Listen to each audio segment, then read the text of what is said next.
आइए दोस्तों, आप सभी को स्वागत है मेरा यूट्यूब चैनल पर। और हम लोग क्विक रिवीजन करने वाले हैं भारत के भूगोल के बारे में। ठीक है, सबसे पहले भारत के परिचय के बारे में हम लोग चर्चा करेंगे। उसके बाद हम लोग और आगे के चैप्टर के बारे में भी बात करेंगे। बहुत सारे एग्जाम आने वाले हैं तो हम लोग जल्दी जल्दी भारत के भूगोल के बारे में हम लोग पढ़ लेते हैं, फिर नेक्स्ट सब्जेक्ट पढ़ेंगे। ऐसे करके पूरा सिलेबस हम लोग कंप्लीट कर लेंगे। ठीक है, तो भारत के बारे में जानने से पहले हम लोग ये जान लें कि भारत का नाम बहुत सारा है। जैसे भारत है, जम्बूद्वीप है, हिंदुस्तान है, आर्यावर्त है। ठीक है, तो इसके बारे में हम लोग चर्चा कर लेंगे कि इसका नाम कैसे पड़ा। तो भारत भारत नाम कैसे पड़ा भारत का। तो ऋग वैदिक काल के जो प्रमुख जन था जिसका नाम भारत के नाम पर रखा गया था। ठीक है, और ये जो बात है ये वायु पुराण में लिखा गया है। पुराण के बारे में आप जानते हैं कि पुराण 18 प्रकार का था। 18 पुराण था, उन्हीं में से एक था वायु पुराण। तो वायु पुराण में सबसे पहले भारत जन के बारे में चर्चा हुआ है और भरत नाम का कोई व्यक्ति था, उसके नाम पर भारत का नाम भारत पड़ा। ठीक है, उसके बाद है जम्बूद्वीप कैसे नाम पड़ा। तो यहाँ जामुन का बहुत सारा वृक्ष पाया जाता था। ठीक है ना, इसी के नाम पर इसको जम्बूद्वीप भी बोला गया।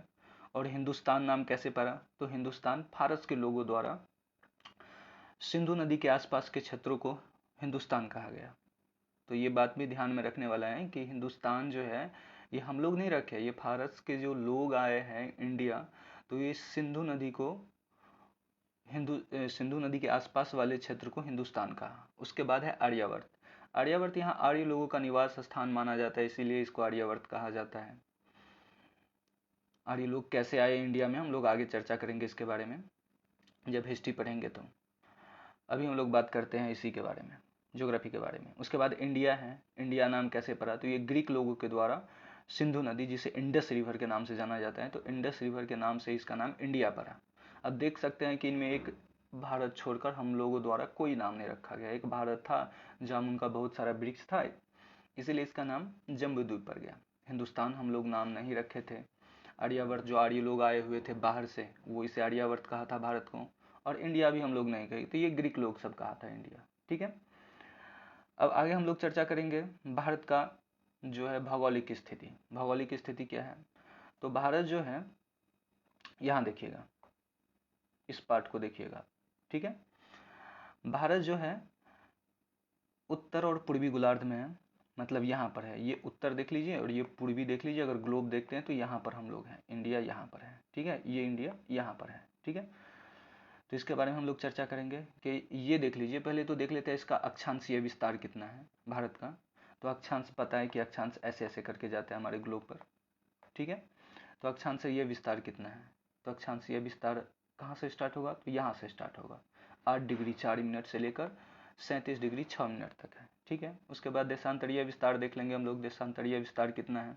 तो जो ग्लोब पे ऐसे ऐसे जो लाइन होता है ना, इसको बोला जाता है। ठीक है ना, ये लिटरली सीधा नहीं होता है, ये जैसे ग्लोब है ये, तो ये ऐसे करके लाइन आता है ना, ऐसे करके लाइन आता है।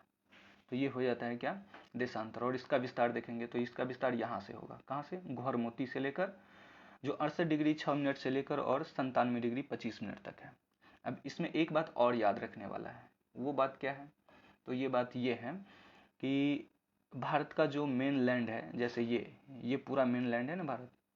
ठीक है, तो ये जो पूरा मेन लैंड है भारत, तो इसका देखेंगे हम लोग सबसे उत्तरी पॉइंट को इंदिरा कॉल है, जो लद्दाख में है। ठीक है ना, और सबसे दक्षिणी पॉइंट जो है वो क्या है इसका नाम, तो इसका नाम है कन्याकुमारी। ठीक है ना, और ये तमिलनाडु में है। उसके बाद देखेंगे गुजरात में सबसे है पश्चिमी गुहरमोती के नाम से जाना जाता है। और जो सबसे पूर्वी पॉइंट है वो है किबुथु, जो अरुणाचल प्रदेश में है। ठीक है, इसके बाद हम लोग बात करेंगे किसका, तो बात करेंगे हम लोग इसका कि भारत की जो जमीनीय लंबाई कितना है। जमीन को जो सीमा यहाँ से देख लीजिए, ऐसे जो देख रहे हैं ना, ऐसे लाइन ऐसे यहाँ तक, इसकी लंबाई कितना है। तो इसका लंबाई है 15,200 किलोमीटर। ठीक है ना, और यहाँ देख लीजिए इधर से यहाँ से, ये जो लंबाई होता है ये समुद्रीय लंबाई, और इसका जो पूरा लंबाई है वो है 7,517 किलोमीटर का।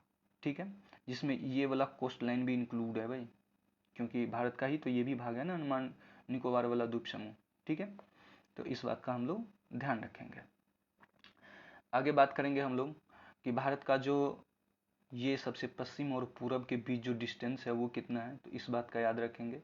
यहाँ से यहाँ का जो टोटल डिस्टेंस है वो है 2933 किलोमीटर, और यहाँ से यहाँ जो टोटल डिस्टेंस है वो डिस्टेंस है कितना, तो वो डिस्टेंस है 3214 किलोमीटर, ये वाला बात।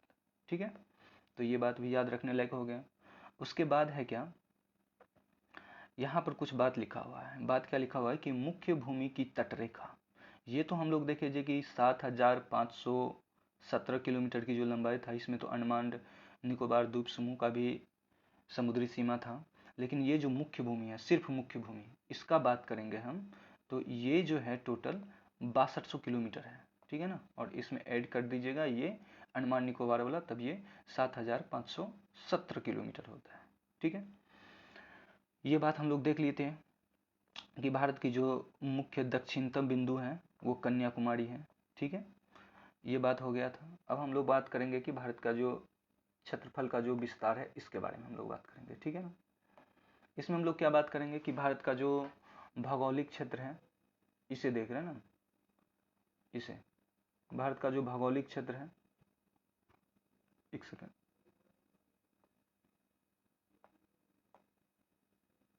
अब ठीक है,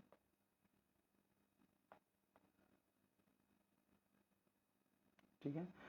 अब हम लोग देखेंगे कि भारत का जो कुल भौगोलिक क्षेत्रफल है वो कितना है, तो वह है 2.4%। किसका, तो पूरा दुनिया का, पूरा दुनिया में जितना भी लैंड है ना, जितना भी भूमि है, भारत जो है 2.4% है। लेकिन जनसंख्या देखो भाई, जनसंख्या कितना है, 17.7% है विश्व की जनसंख्या के। अब बताओ लैंड का टुकड़ा कितना छोटा है और जनसंख्या कितना ज़्यादा है। इसका क्षेत्रफल टोटल जो है वो 32,87,263 किलोमीटर स्क्वायर है। ठीक है, और उत्तर से दक्षिण हम लोग देख ही लिए कि उत्तर से दक्षिण विस्तार टोटल कितना है, तो उत्तर से दक्षिण जो पूरा है वो 3214 किलोमीटर है। उसके बाद है पूरब से पश्चिम 2933 किलोमीटर है, और अक्षांशीय और देशांतरीय दोनों अगर जो देखो तो 30 डिग्री होता है लगभग लगभग। ठीक है, तो ये बात भी ध्यान रखने वाला है, क्योंकि एग्जाम में पूछ देता है कि भारत का जो है देशांतरीय विस्तार और अक्षांशीय विस्तार को जोड़ देंगे तो कितना डिग्री, तो 30 डिग्री के आसपास आता है। ठीक है, उसके बाद है भारत का जो तटरेखा है इसका, तो 7516 किलोमीटर है। ठीक है, तो इस बात को ध्यान में रखेंगे, ये टोटल 7517 या ऐसे याद रखिएगा नॉर्मल। ठीक है, उसके बाद है जो स्थलीय सीमा का जो टोटल लंबाई है वो 15,200 किलोमीटर का है, तो इसे भी याद रखिएगा। ठीक है, अब हम लोग आगे आते हैं, कुछ स्पेशल पॉइंट है, इसको याद रखिएगा, ये भी एग्जाम पॉइंट ऑफ व्यू से बहुत ज़्यादा जरूरी है। क्षेत्रफल के हिसाब से भारत 7वां राज्य है, ये बात पता होगा, 7वां राज्य है। और सबसे बड़ा कौन सा है, तो यहाँ से देखेंगे, रूस है, कनाडा है, अमेरिका है, चीन है, ब्राज़ील है, ऑस्ट्रेलिया है और भारत है। तो सबसे लास्ट में कौन सा आता है, भारत आता है। इस बात को याद रखिएगा, लास्ट में नहीं मतलब 7वां स्थान पर आता है। ठीक है, भारत के सबसे उत्तरी बिंदु जो होता है वो इंदिरा कॉल है, इसके बारे में हम लोग चर्चा कर चुके थे कि लद्दाख में है। सबसे दक्षिणतम बिंदु जो है वो इंदिरा पॉइंट है। ठीक है, इसके बारे में भी हम लोग चर्चा कर चुके थे, जिसको पिगमिलियन पॉइंट भी कहा जाता है। और पूर्वी बिंदु जो है वो किबूथू है अरुणाचल प्रदेश में, और सबसे जो पश्चिमी बिंदु है वो हरमोती है गुजरात में। ठीक है, भारत का आकार जो है वो रेक्टेंगल है, मतलब चतुष्कोणीय प्रकार का है। ठीक है, आप लोग देख भी सकते हैं कि भारत जो है चतुष्कोणीय प्रकार का है। भारत सबसे दक्षिणतम बिंदु जो है इंदिरा पॉइंट है, इस बात को याद रखिएगा। भारत का सबसे दक्षिणतम बिंदु बोला जाएगा तो इंदिरा पॉइंट है, जो ग्रेट निकोबार द्वीप जो है वहाँ पर स्थित है। और इसका जो टोटल जो अक्षांशीय सबसे लास्ट में जो है वो है 6 डिग्री 45 मिनट, 6 डिग्री 45 मिनट उत्तरी अक्षांश पर स्थित है। ठीक है, यहाँ देख सकते हैं आप लोग, इधर ये है इंदिरा पॉइंट। हम लोग यहाँ पर भी देखेंगे कि ये इंदिरा पॉइंट था, इस बात का भी ध्यान रखेंगे। ठीक है ना, यहाँ पर भी इंदिरा पॉइंट है, इस बात का ध्यान रखेंगे। उसके बाद है भारत की जो मुख्य भूमि है ना, मुख्य भूमि का जो दक्षिण, ऐसे आपको दो चीज़ पूछा जाएगा, बोला जाएगा अगर भारत का सबसे दक्षिणतम पॉइंट कौन सा है, तो बोलेंगे हम लोग, क्या बोलेंगे, हम लोग बोलेंगे ये इंदिरा पॉइंट है। और बोलेगा कि भारत के मुख्य भूमि का दक्षिणतम पॉइंट क्या है, तो अब हम लोग बोलेंगे कन्याकुमारी। ठीक है, ये दो बात का ध्यान रखेंगे। उसके बाद है क्या कि भारत की सीमा रेखा, इसके बारे में हम लोग चर्चा कर चुके थे, भारत की सीमा रेखा के बारे में, कि टोटल लंबाई जो है स्थलीय है वो 15,200 किलोमीटर है और तटीय सीमा का जो है 75,017 किलोमीटर है, ये याद रखिएगा। ठीक है, अब हम लोग कर्क रेखा के बारे में बातचीत करते हैं। कर्क रेखा क्या है? ठीक है, कर्क रेखा 23.5 डिग्री उत्तरी अक्षांश है। ठीक है, उसके बाद है भारत के 8 राज्य से गुजरती है कर्क रेखा, ये पता है। उसमें याद रखिएगा गुजरात, राजस्थान, मध्य प्रदेश, छत्तीसगढ़, झारखंड, पश्चिम बंगाल, त्रिपुरा और मिजोरम है। राजस्थान, कर्क रेखा सबसे कम जो है ना वो राजस्थान में ही लंबा है, तो ये बात याद रखिएगा। आपसे पूछा जाएगा कि कर्क रेखा की लंबाई सबसे कम कौन सा स्टेट में है, तो कहाँ पर है? ये है राजस्थान में। ठीक है, और सबसे ज़्यादा लंबा कहाँ पर है? तो मध्य प्रदेश में है, ये बात याद रखिएगा। एक बात और याद रखिएगा कि पूछा जाएगा कि भारत की कौन सी राज्य की राजधानी जो है वो कर्क रेखा की सबसे ज़्यादा निकटतम है, तो आप रांची का नाम याद रखिएगा। ठीक है ना, जो झारखंड की राजधानी है। आगे हम लोग बात करेंगे कि भारत का जो स्टैंडर्ड टाइम वाला जो है उसका, तो भारत का जो मानक याम्योत्तर है वो 82.5 डिग्री है और पूर्वी देशांतर है। ऑब्वियस ही बात है, हम लोग पूर्वी देशांतर में ही हैं, तो 82.5 डिग्री पूर्वी देशांतर है जो प्रयागराज के नैनी से गुजरता है। कभी कभी मिर्जापुर रहेगा ऑप्शन में, तो कोई बात नहीं, आप मिर्जापुर भी लगा सकते हैं। ठीक है, उसके बाद याद रखिएगा कि ये जो है ना ये 5 राज्य से होकर गुजरता है और पांचों राज्य का नाम याद रखिएगा: उत्तर प्रदेश, मध्य प्रदेश, छत्तीसगढ़, उड़ीसा और आंध्र प्रदेश। और ये छत्तीसगढ़ में ना सबसे लंबा होता है ना, ये 82.5 डिग्री जो लाइन है पूर्वी देशांतर, जिसको भारत का मानक याम्योत्तर रेखा भी बोला जाता है। ठीक है ना, भारत में एक ही टाइम जोन है और 82.5 डिग्री से ही टाइम निर्धारित किया जाता है। ठीक है, तो ये याद रखिएगा। और सबसे ज़्यादा टाइम जोन वाला जो है वो फ्रांस है, उसके बाद फिर रसिया है, तो ये बात याद रखिएगा। और छत्तीसगढ़ में जो है सबसे बड़ा ये मानक याम्योत्तर रेखा की लंबाई है। ठीक है, उसके बाद है क्या, ये जो है भारत की जो याम्योत्तर रेखा है वो ग्रीनविच से ना 5.5 घंटा आगे है। ग्रीनविच कहाँ है? तो ये लंदन में है। ठीक है ना, लंदन में नहीं मतलब ब्रिटेन में है, इंग्लैंड में है। इंग्लैंड में वहीं से 0 डिग्री होता है और 0 डिग्री से जैसे जैसे आप पूरब की तरफ आइएगा ना, तो 1 घंटा, 2 घंटा, 3 घंटा ऐसे करके, तो हमारे इंडिया में जो ये 82.5 डिग्री है ना, ये 82.5 डिग्री, यहाँ पर आते आते 5.5 घंटा आगे हो जाते हैं हम लोग। ठीक है, उसके बाद है भारत का जो ये याम्योत्तर रेखा और कर्क रेखा एक दूसरे को ना छत्तीसगढ़ में काटती हैं, तो ये भी बहुत ज़्यादा इंपॉर्टेंट पॉइंट है कि भारत का जो 82.5 डिग्री लाइन है और 23.5 डिग्री जो लाइन है वो कहाँ पर काटता है? तो छत्तीसगढ़ में काटता है। तो 82.5 डिग्री हो गया देशांतर और 23.5 डिग्री क्या हो गया? अक्षांशीय रेखा। ये दोनों कहाँ कटता है? तो छत्तीसगढ़ में आके ये दोनों कटता है, तो इस बात को भी याद रखिएगा। ठीक है, आते हैं हम लोग आगे। आगे क्या है कि भारत का राज्य और केंद्र शासित प्रदेश के बारे में है, इनके बारे में हम लोग चर्चा करेंगे। क्या है कि भारत में जो टोटल है वो 28 राज्य है और 8 केंद्र शासित प्रदेश हैं, ये बात सबको पता होगा। क्षेत्रफल के हिसाब से सबसे बड़ा और छोटा, सबसे बड़ा क्षेत्रफल में राजस्थान है और सबसे छोटा गोवा का क्षेत्रफल है, ये भी पता है। अब जनसंख्या के आधार पर देखेंगे, ये तो क्षेत्रफल के आधार पर था, अब हम लोग करेंगे बात किसका? जनसंख्या के आधार पर। जनसंख्या के आधार पर सबसे बड़ा जो है उत्तर प्रदेश है और सबसे छोटा क्या है? तो सिक्किम है, इस बात का भी ध्यान रखेंगे। आगे हम लोग बात करेंगे सबसे बड़ा यूटी कौन है और सबसे छोटा यूटी कौन है। तो सबसे जो बड़ा यूटी है वो जम्मू कश्मीर है और सबसे छोटा यूटी जो है कौन सा है? लक्षद्वीप है। ठीक है, ये हो गया। उसके बाद जनसंख्या के अनुसार जो है ना सबसे बड़ा यूटी जो है वो दिल्ली है। समझते हैं कि दिल्ली भी यूटी ही है, 8 यूटी में से एक यूटी है और यहाँ का जनसंख्या सबसे ज़्यादा है और सबसे कम जनसंख्या लक्षद्वीप में है। भाई उधर कौन ही रहता है? ठीक है, बहुत कम लोग उधर रहते हैं।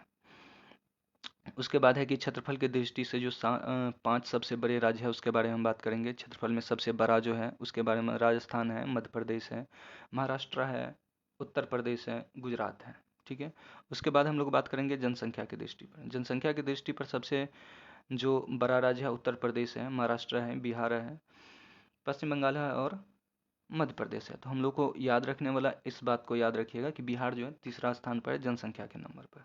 ठीक है, आगे आते हैं हम लोग। अब आगे क्या है कि भारत की जो तटीय रेखा वाला, मतलब भारत जो समुद्र से सटा हुआ राज्य है, उस राज्य की लंबाई के बारे में बात करेंगे कि समुद्र से कितना कौन स्टेट सटा हुआ है, उसका सीमा रेखा की लंबाई कितनी है। तो सबसे पहले एक बात ध्यान में रखिएगा ना, ध्यान में ये रखिएगा कि भारत के टोटल 9 ऐसे राज्य हैं जिसका सीमा समुद्र से सटता है। ठीक है ना, इनमें सबसे बड़ा है गुजरात, तो ये बात याद रखिएगा कि समुद्रीय तटीय रेखा जो है वो गुजरात के साथ सबसे बड़ा है। उसके बाद फिर आंध्र प्रदेश आता है, फिर तमिलनाडु आता है, फिर महाराष्ट्र आता है, फिर केरल आता है, फिर उड़ीसा आता है, फिर कर्नाटका आता है, फिर पश्चिम बंगाल आता है और फिर गोवा आता है। तो गोवा क्या हो गया? तो गोवा हो गया सबसे कम और सबसे बड़ा क्या हो गया? गुजरात। और टोटल स्टेट कितना है? 9। ये बात का ध्यान रखिएगा, ठीक है ना। यहाँ पर नोट में भी लिखा गया है कि गुजरात जो है वो सबसे छोटा, सॉरी, गुजरात जो है सबसे लंबा तटरेखा बनाता है और गोवा जो है ये सबसे छोटा। और राज्य और केंद्र शासित प्रदेश को अगर मिला दिया जाए तो अंडमान निकोबार द्वीप समूह की जो होता है ना वो सबसे लंबा तटरेखा है। आपको बोला जाएगा अगर भारत के कौन से राज्य और केंद्र शासित दोनों मिला के पूछा जाएगा तो अंडमान निकोबार, अगर सिर्फ यूटी का ही बात किया जाएगा फिर भी अंडमान निकोबार ही होगा, ठीक है। अभी एक डाटा आया है नया में, एक डेटा आया, उसको थोड़ा सा ध्यान में रखेंगे हम लोग। और ये क्या है? ये ओल्ड डेटा है, ठीक है ना। और ये नया, ये भी किताब में लाया नहीं गया है, ठीक है ना, अभी तो दिया ही गया है, फिर भी हम लोग याद रखेंगे, ठीक है। इधर का तो ठीक ही है, पहले भी और अभी भी, कि भारत में जो सिर्फ 5 राज्य हैं जिसमें से गुजरात, आंध्र प्रदेश, तमिलनाडु, महाराष्ट्र, इसका रेखा क्रमशः कैसे घटते क्रम में जो है सबसे बड़ा है गुजरात का, फिर आंध्र प्रदेश का, फिर तमिलनाडु का, फिर महाराष्ट्र का। इधर भी है गुजरात का, फिर आंध्र प्रदेश का, फिर तमिलनाडु का, फिर महाराष्ट्र का। लेकिन एक चीज़ हुआ है, एक चीज़ क्या हुआ है कि भारत का जो तटीय रेखा की लंबाई जो पहले था 1970 के डाटा में वो था 7516.6 किलोमीटर, लेकिन अब नया वाला जो आ गया ना उसमें है 11,098 किलोमीटर। तो ये बात याद रखने लायक है कि नया डेटा में 11,098 किलोमीटर हो गया है, ठीक है। और ये नया डेटा जो है 2024-25 में आया है, तो से ये सबसे लेटेस्ट है, ठीक है। बाद बाकी राज्य का तो वही स्थिति है कि गुजरात का सबसे बड़ा लैंड है, उसके बाद आंध्र प्रदेश, फिर तमिलनाडु, फिर महाराष्ट्र और गोवा का सबसे छोटा है। तो ये बात हो गया। फिर आगे आते हैं हम लोग। आगे है हम लोग का क्या? तो आगे है कि भाई भारत जो उपमहाद्वीप है उस उपमहाद्वीप में कितने राज्य, कितने देश शामिल हैं। तो आपसे ऑप्शन में दे दिया जाएगा कि निम्न में से कौन सा देश जो है भारतीय उपमहाद्वीप में शामिल है। तो कौन कौन से हैं इस बात का ध्यान रखिएगा कि इसमें भारत है, नेपाल है, भूटान है, बांग्लादेश है, पाकिस्तान है, श्रीलंका है, मालदीव है। इसमें इसमें याद रखिएगा कि इसमें अफगानिस्तान कहीं नहीं है, तो अफगानिस्तान नहीं है। उसके बाद म्यांमार भी नहीं है, तो इस बात का ध्यान रखिएगा कि म्यांमार और अफगानिस्तान नहीं है। चाइना तो होगा ही नहीं, ठीक है। तो कितना है? 1 2 3 4 5 6 7। तो टोटल कितना हो गया? टोटल 7। 7 देश जो हैं वो भारतीय उपमहाद्वीप में शामिल है, ठीक है, ये भी याद रखिएगा। और क्षेत्रफल के हिसाब से भारत का कितना स्थान है ये भी पता है, 7वां स्थान है। तो ऐसे भी याद रख सकते हैं कि भाई क्षेत्रफल के हिसाब से तो 7वां स्थान है। ये सिर्फ याद रखने का एक लॉजिक है। तो और भारतीय उपमहाद्वीप में कितने देश शामिल हैं? तो 7 देश, ठीक है। राज्य और यूटी में पुद्दुचेरी एकमात्र ऐसा केंद्र शासित राज्य है जो 3 राज्यों में फैला हुआ है। ये भी बात बहुत ज़्यादा इंपॉर्टेंट है कि राज्य और यूटी मिला दीजिए ना एक केंद्र शासित प्रदेश। यूटी जो है उसमें एक पुदुचेरी है। पुदुचेरी एकमात्र ऐसा केंद्र शासित प्रदेश है जो 3 राज्य में फैला हुआ है। ये बहुत ज़रूरी है। कौन कौन में है? तो याद रखिएगा, एक तमिलनाडु में है, एक आंध्र प्रदेश में है और एक केरल में है। मतलब नीचे की यहाँ से जो यहाँ तक जाता है ना लगातार, तो केरल, केरल के बाद आता है क्या? तमिलनाडु, तमिलनाडु के थोड़ा सा ऊपर जाइएगा तो वो आंध्र प्रदेश मिल जाएगा, ठीक है। तो केरल में हो गया माह है, ये किसका पार्ट है? पुदुचेरी का। उसके बाद है कराईकल, उसके बाद यमन, यनम है आंध्र प्रदेश में। ये पुदुचेरी रहा, तो इस बात का ध्यान रखिएगा, ठीक है। ये भी पूछा जाता है कि भाई पुदुचेरी का राजधानी कहाँ है? तो पुदुचेरी का राजधानी कराईकल है, ठीक है ना। तो कराईकल कौन से स्टेट में पड़ता है? तो ये तमिलनाडु में पड़ता है, ये भी याद रखिएगा। उसके बाद हम लोग बात करेंगे पूर्वोत्तर राज्य का, ठीक है। पूर्वोत्तर राज्य के बारे में बात करेंगे, मतलब नॉर्थ ईस्ट के बारे में बात करेंगे। इसको 7 सिस्टर भी कहा जाता है क्योंकि यहाँ पर 7 राज्य आपस में मिला हुआ है और सभी जो है ना लगभग लगभग असम से ही अलग हुआ है। सिक्किम, एक याद रखिएगा, सिक्किम जो है ना, सिक्किम ये 7 सिस्टर का पार्ट नहीं है भाई, तो इसको जबरदस्ती मत जोड़ लेना कि सिक्किम जो है 7 सिस्टर में आता है, ठीक है ना। चिकन नेक से इधर वाला पार्ट हो गया, ठीक है। तो इसमें कौन कौन से स्टेट आता है इसके बारे में हम लोग चर्चा कर लेंगे। इसमें अरुणाचल प्रदेश है, असम है, मेघालय है, मणिपुर है, मिजोरम है, नागालैंड है, त्रिपुरा है। तो ये जो टोटल 7 स्टेट है ना इसको 7 सिस्टर कहा जाता है, ठीक है। अब भारत के पड़ोसी राज्य के बारे में चर्चा करेंगे हम लोग, या पड़ोसी देश के बारे में चर्चा करेंगे। तो स्थलीय सीमा जो भारत है वो 7 देश के साथ बनाते हैं। ये देख सकते हैं कि 7 कितना लक्की नंबर है कि मतलब 7 जो है भारत का क्षेत्रफल में भी 7वां स्थान है। उसके बाद भारतीय उपमहाद्वीप में भी 7 देश है और भारत का जो स्थलीय सीमा है वो 7 देशों के साथ निर्मित होता है। अब कौन कौन सा देश है इसके बारे में हम लोग चर्चा करेंगे। इसमें पाकिस्तान है, अफगानिस्तान है, चाइना है, नेपाल है, भूटान है, म्यांमार है और बांग्लादेश से लगता है। ठीक है। उसके बाद है कि भारत के दक्षिण में क्या है, तो दक्षिण में है, पता ही आपको कि श्रीलंका और मालदीव है। सबसे लंबी तटरेखा जो है वो बांग्लादेश के साथ बनता है। उसके बाद है क्या, सबसे छोटी रेखा जो है वो बनता है किसके साथ, तो अफगानिस्तान के साथ। तो ये बात याद रखिएगा कि बांग्लादेश के साथ सबसे बड़ा बनता है सीमा रेखा भारत का। उसके बाद है अफगानिस्तान, अफगानिस्तान के साथ सबसे छोटा बनता है 106 किलोमीटर का। और भारत के जो पड़ोसी राज्य हैं, पड़ोसी देश हैं, वो पड़ोसी देश में जो सीमा रेखा भारत के साथ जो बनता है उसका क्रम हम लोग देख लेते हैं कि बांग्लादेश जो है, बांग्लादेश के साथ सबसे बड़ा सीमा रेखा, उसके बाद चाइना है, उसके बाद पाकिस्तान है, फिर नेपाल है, फिर म्यांमार है, फिर भूटान है और फिर अफगानिस्तान है। तो बांग्लादेश के साथ सबसे बड़ा, अफगानिस्तान के साथ सबसे छोटा।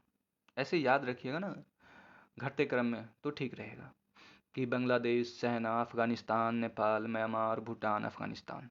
ओके। उसके बाद क्या है कि भारत राज्य से संलग्न देश, इसके बारे में हम लोग बात करेंगे कि भारत में कुल 16 राज्य व 2 केंद्र शासित प्रदेश दूसरे देश के साथ राजनीतिक सीमा बनाते हैं।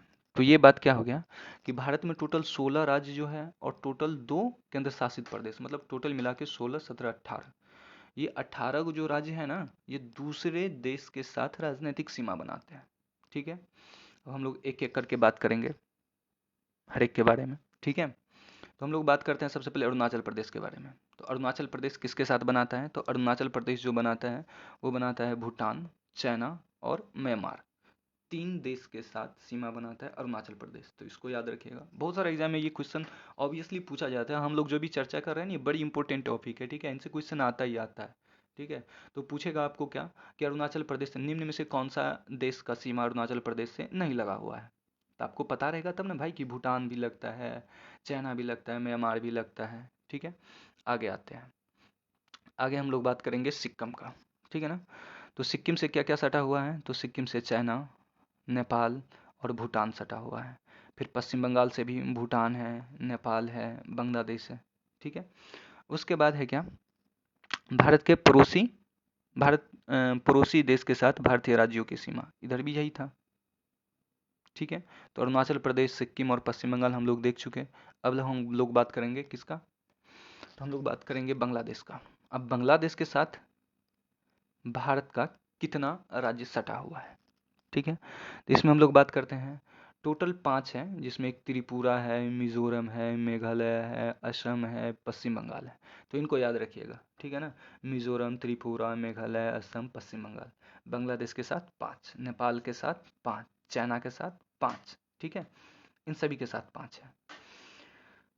तो अब पाकिस्तान के साथ भी 5 ही है।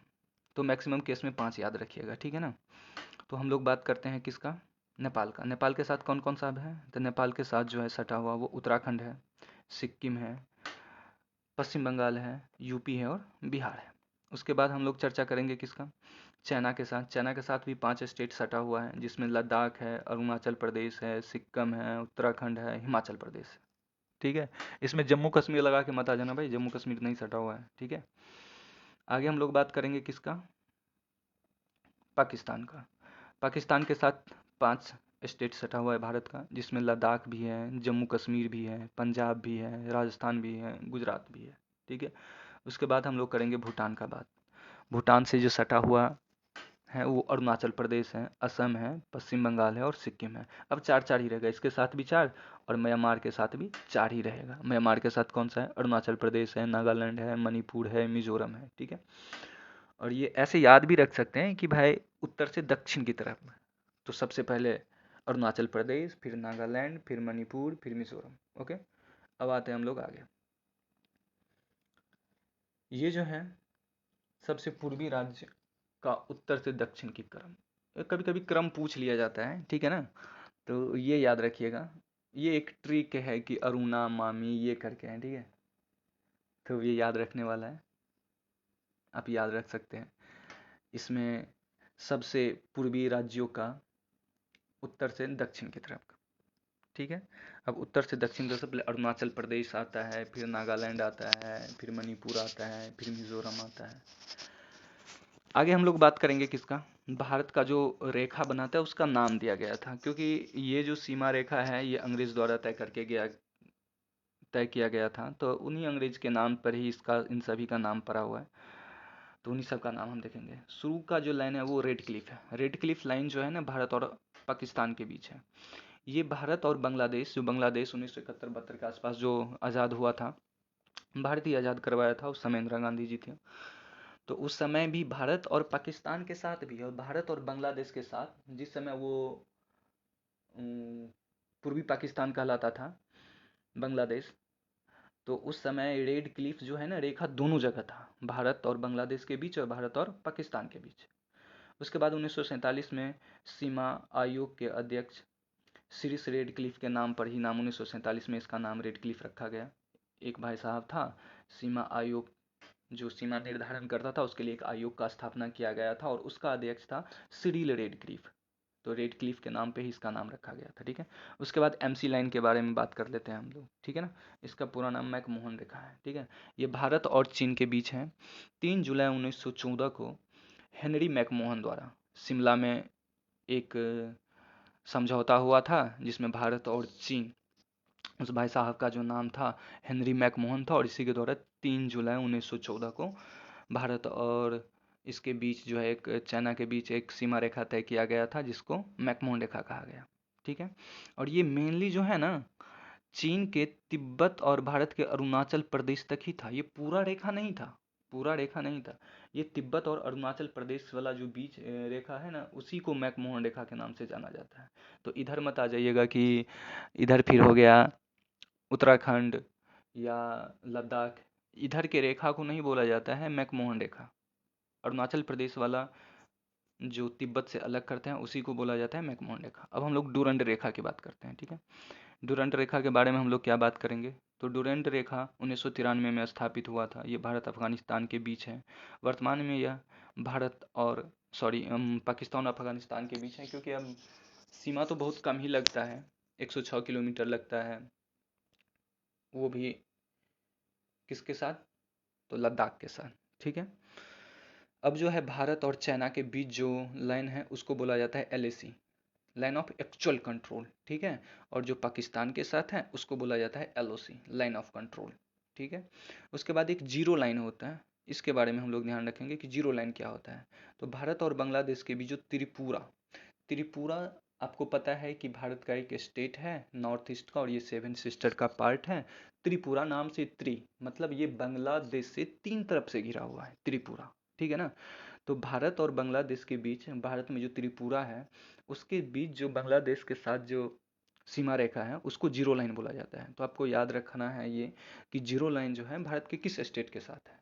ठीक है, तो ये त्रिपुरा के साथ है और बांग्लादेश के साथ बनाता है। उसके बाद सरक्रीक, सरक्रीक के बारे में हम आपको बता देते हैं कि सरक्रीक जो है ना ये कच्छ और रन गुजरात वाला जो पार्ट है ना 96 किलोमीटर का, ये वाली भाग है। ठीक है, ये भारत के गुजरात में और पाकिस्तान के सिंध प्रांत में है। इस बात पर भी हर हमेशा विवाद उठता रहता है, कभी सरक्रीक के बारे में कि पाकिस्तान बोलता है ये मेरा है और इंडिया बोलता है मेरा, और ऑब्वियस सी बात है कि ये हमारे इंडिया का ही पार्ट है। पाकिस्तान तो ऐसे ही बोलता रहता है कुछ भी। उसके बाद हम लोग बात करेंगे क्या, भारत के जो प्रमुख चैनल हैं और जल संधि हैं उसके बारे में हम लोग बात करेंगे। ठीक है, क्या क्या है उसके बारे में देख लेते हैं जो अलग करता है। एक है पाक जल संधि। पहले जल संधि क्या होता है ये आपको बता देता हूँ मैं कि जल संधि क्या होता है। जल संधि होता है एक पानी का पतला सा नैरो सा स्ट्रिप जो दो लैंड को अलग करता है।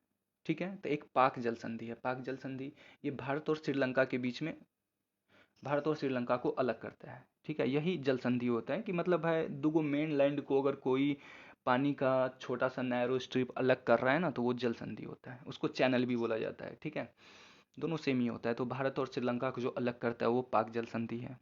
ठीक है, उसके बाद है फिर कोक्को जल संधि। कोक्को जल संधि अंडमान निकोबार और म्यांमार का एक द्वीप है कोक्को। ठीक है, उन दोनों के बीच, दोनों को अलग करता है। उसके बाद है फिर ग्रेट चैनल। ग्रेट चैनल किसको अलग करता है, तो ये ग्रेट निकोबार वो सुमात्रा का, सुमात्रा द्वीप पता है आपको, इंडोनेशिया का द्वीप है सुमात्रा, तो उसको अलग करता है। उसके बाद है 10 डिग्री चैनल 10 डिग्री, ये यहाँ सबसे क्वेश्चन ही क्वेश्चन आता है भाई एग्जाम में, तो इस सबको एकदम कंफर्म याद रखना है। 10 डिग्री चैनल अंडमान जो है, अंडमान में जो वो लघु अंडमान है और निकोबार, कार निकोबार, तो ये याद रखिएगा कि 10 डिग्री चैनल जो है अंडमान और निकोबार को अलग करता है। अब ये भी पूछेगा, इसमें अंडमान निकोबार दे देगा तब तो ठीक है, अगर नहीं देगा तो पूछेगा लघु अंडमान और कार निकोबार के बीच में है और दोनों को अलग करता है 10 डिग्री चैनल, ठीक है।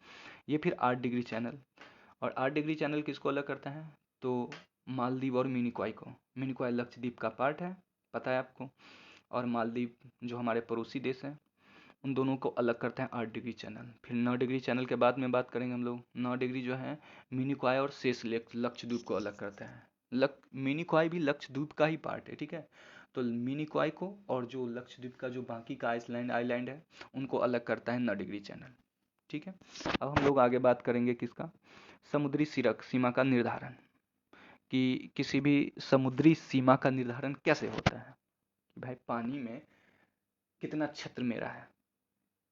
इसके लिए एक जो है यूनाइटेड नेशन में एक सम्मेलन हुआ था, बात है 1982 का, ठीक है ना। कब का बात है, तो 1982 का, समुद्र के कानून पर संयुक्त राष्ट्र सम्मेलन, इसको यूएन क्लॉज भी बोला जाता है, ये बात याद रखिएगा। 1982 में, और इसी पर चर्चा हुआ कि भाई समुद्र में जो है सीमा का निर्धारण कैसे किया जाए। तो इसके बारे में अब हम लोग आगे पढ़ते हैं क्या है। तो यह कानून जो है ना, ये समुद्री सीमा का जो क्षेत्र है उसको 5 भागों में विभाजित करता है। इन 5 भागों के बारे में हम लोग देखेंगे। सबसे पहले होता है आंतरिक जल, ठीक है। उसके बाद क्या होता है, ये यहाँ से पहले एक नॉटिकल मील जो होता है 1.824 किलोमीटर होता है, ठीक है। अब देख लीजिए, जैसे यहाँ पर इंडिया है, ठीक है, ऐसे करके, ठीक है। अब मान लीजिए यहाँ पर इंडिया है और ये इधर से वाटर बॉडी स्टार्ट हो जाता है, तो इधर हर एक जगह की बात हम लोग करेंगे, ठीक है। तो यहाँ इसको बोला जाता है बेस लाइन, ठीक है, ये जो देख रहे हैं, और यहीं से निर्धारित होता है, ऐसा नहीं कि सीमा से सटा के होता है, एक छोटा सा स्ट्रिप होता है, इसको बेस लाइन बोला जाता है। और बेस लाइन से जो है ये प्रादेशिक जल सीमा जो होता है ये 12 नॉटिकल मील का होता है। और नॉटिकल मील आपको दिख रहा है, एक नॉटिकल मील 1.824 किलोमीटर होता है। तो प्रादेशिक जल सीमा जो होता है वो 12 नॉटिकल मील तक होता है। और ये पूछता है भाई एग्जाम में, पूछेगा आपको कि भारत की प्रादेशिक जल सीमा कितना होता है, 12 नॉटिकल मील, 24 नॉटिकल मील, 200 नॉटिकल मील, आप कंफ्यूज हो जाइएगा। 24 भी पढ़े थे, 12 भी पढ़े थे, 200 भी पढ़े थे, तो याद रखिएगा प्रादेशिक जल सीमा जो है वो बेस लाइन, इसको बेस लाइन बोला जाता है, ठीक है ना। इसको बेस लाइन बोला जाता है भाई, याद रखिएगा, ठीक है। ये भारत का नक्शा है और भारत के नक्शा में एक ऐसे करके जाता है, इसके बाद यही बेस लाइन होता है, ठीक है। तो बेस लाइन से कितना दूरी पर है, इस बात का हम लोग चर्चा करेंगे कि ये बेस लाइन हो गया, बेस लाइन से 12 किलोमीटर की दूरी जो ये है, ये किसका बात है, ये है प्रादेशिक जल सीमा की बात। आगे हम लोग देखेंगे, आगे है कि संलग्न क्षेत्र 24 नॉटिकल मील तक होता है, मतलब यहाँ से यहाँ तक की बात हम लोग कर रहे हैं, ठीक है। उसके बाद होता है ईईजेड, ये होता है अनन्य आर्थिक क्षेत्र, ये 200 नॉटिकल मील तक होता है, मतलब यहाँ तक होता है। ईईजेड का मतलब ये हुआ कि भारत जितना भी आर्थिक गतिविधि चाहे समुद्र से वो कर सकते हैं, हम मछली पकड़ सकते हैं, उसके बाद जो है कोई खनन काम कर सकते हैं, कुछ भी कर सकते हैं, ठीक है। ये तक 200 नॉटिकल के मील के अंदर अगर कोई जहाज आता है किसी भी दूसरे देश का, तो उस पर हम लोग टैक्स लगा सकते हैं या अपना नेवी भेजकर उसे रोक सकते हैं, ये हमारा क्षेत्र है, ठीक है। उसके बाद है क्या, 200 नॉटिकल मील से आगे का क्षेत्र। अब यहाँ से आगे का जो क्षेत्र होगा ना, जो भी, उसको बोला जाता है उच्च समुद्र। उच्च समुद्र 200 नॉटिकल मील से आगे होता है, और ये जो होता है ना आगे का क्षेत्र, ये इंटरनेशनल जोन में आता है।